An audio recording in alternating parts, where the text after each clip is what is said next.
Our subscribers get it, with exclusive access to breaking news, briefs, reactions, opinion, and process. iPolitics. Are you up for it? Hello, I'm James Baxter, founding editor of iPolitics, and this is the iPolitics panel series. This is the first panel of our fall sitting, and it's only fitting that this week we're going to cover two major events, the throne speech and the signing of the Canada-Europe trade agreement. To help us make sense of what we've seen and heard over the past week, I'm joined by three very well-known political strategists. To my far left is Keith Beardsley of True North Public Affairs. Next to him is Susan Smith of Blue Sky Strategy Group and Robin McLaughlin of Summa Strategies. Keith, I'm going to start with you. A few months ago, it's been a few months now, the Conservatives' polling numbers have been on a steady decline. Three polls this week showed them at 30 or below, which would seem to indicate they're starting to erode into their political base. What did they have to do this week to begin to nudge those numbers back up, and do you think they've been successful in that? Well, to start with, our political base, we've always taken to be somewhere around 25%, so we're not in the panic zone at this point.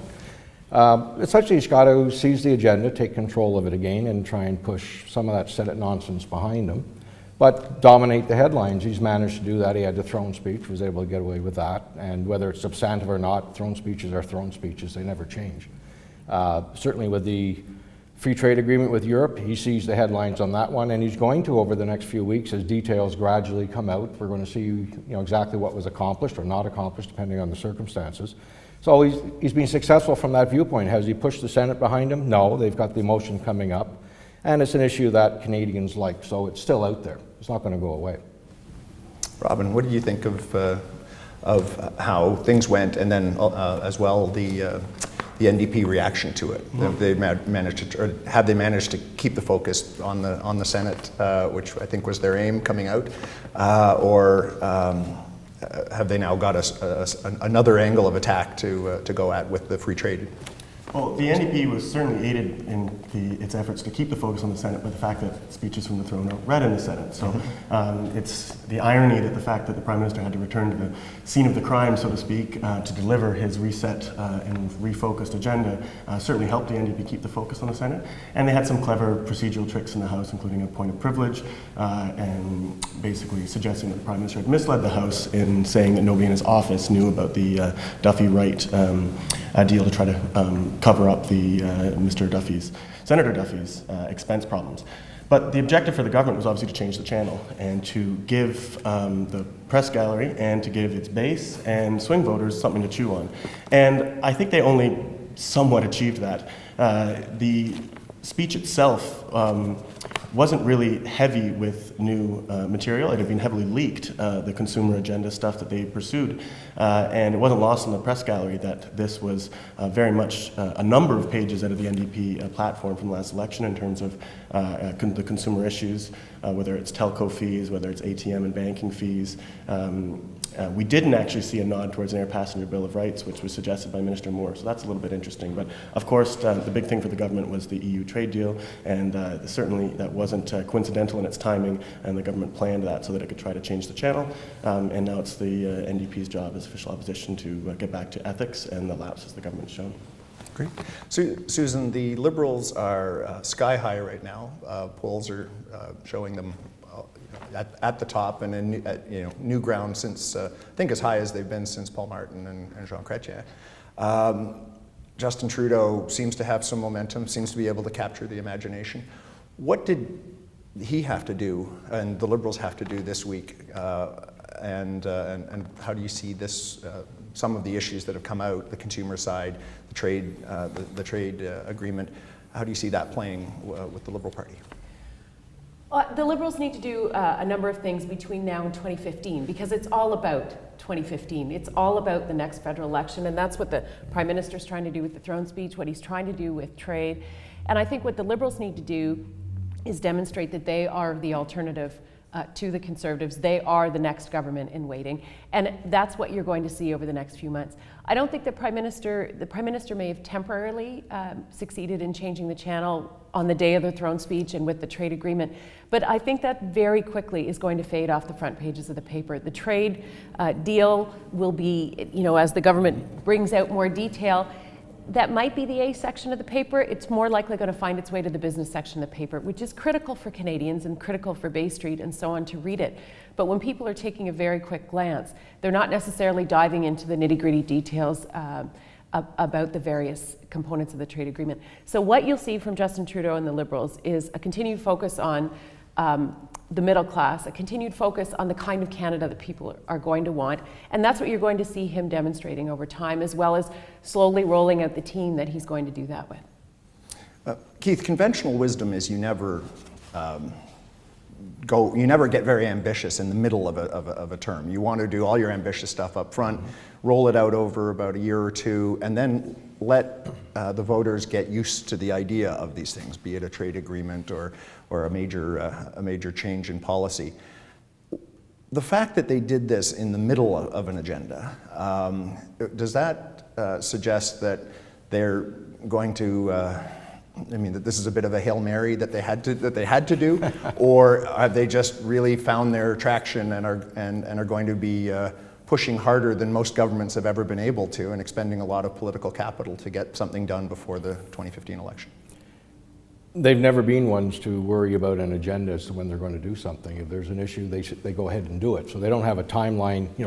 Year number one, we're going to do this. Year number two, we're going to do this. Let's get the nasty stuff behind us and then move on. They set their agenda, and it's focused straight ahead. So whatever he's got on his mind, whatever he wants to do, he's going to do, and it's not going to worry about the consequences as to who may or may not be upset or what special interest group may not like him, whatever the case might be. He's just looking at it, he says, this is what Canada needs, or at least this is what our party thinks Canada needs, this is what we're going to do. And he plows ahead.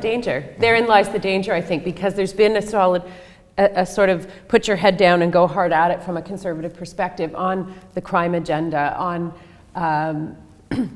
crime, law and order, things like that. And that, I think, people will wear thin when it comes time for the ballot for people. It's not what the throne speech didn't touch on, the things that really impact Canadians in the long term, whether it's the environment, whether it's healthcare, whether it's the kind of things, the kind of ways to create the kind of jobs or places for their children to be when they grow up and finish university, et cetera. It was really, really short on vision.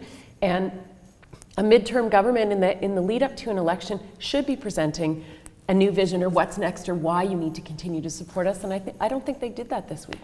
I agree with Susan on that, and I would disagree with Keith in as much as the timing of some of the policies the Conservatives brought in. I think it was quite intentional that the raising the age for old age security from 65 to 67 was done at the beginning of this mandate. I think it was quite intentional that the downloading of healthcare costs to the provinces and changing the formula, that's amounts to gutting of billions of dollars from the federal government's contribution to healthcare. That was done early in the mandate. I think the gutting of environmental protections and changes to the Navigable Waters Act, and as well as, I'm from the East Coast, something I know that is huge out east is the cuts to employment insurance. So that was all done at the beginning of the mandate. And if you're going to do that, if you're going to make those changes, then you have to refresh your agenda with positive things. And I just think the shiny objects of the consumer agenda that we saw in there, what I might call a knockoff strategy of the NDP's consumer agenda, just doesn't cut it.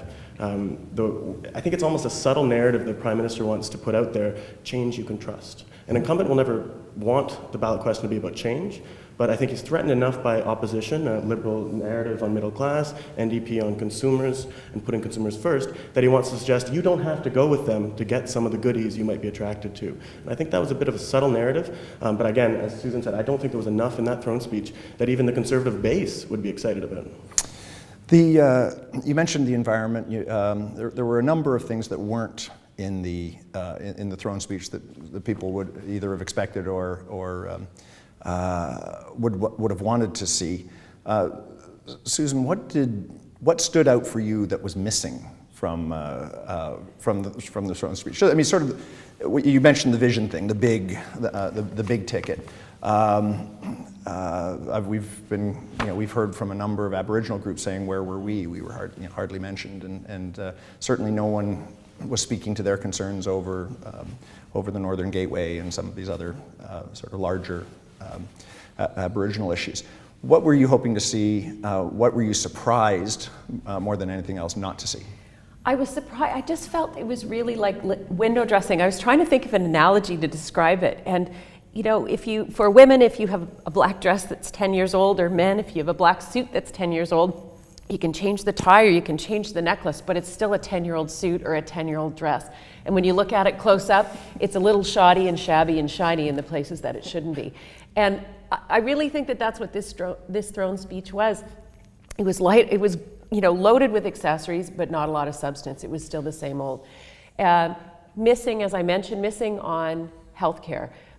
We all know the population is aging. We need to do something about that. We all know about obesity. We all know about salt, health. There's all kinds of grand visioning things that people could have done, the government could have done, as opposed to tinkering around the sidelines. On veterans, I really felt there was a lip service paid there. They're going to refurbish the Veterans Memorial. Like, that was a top pressing issue versus finding a way to deal with the backload of cases for veterans who are seeking help.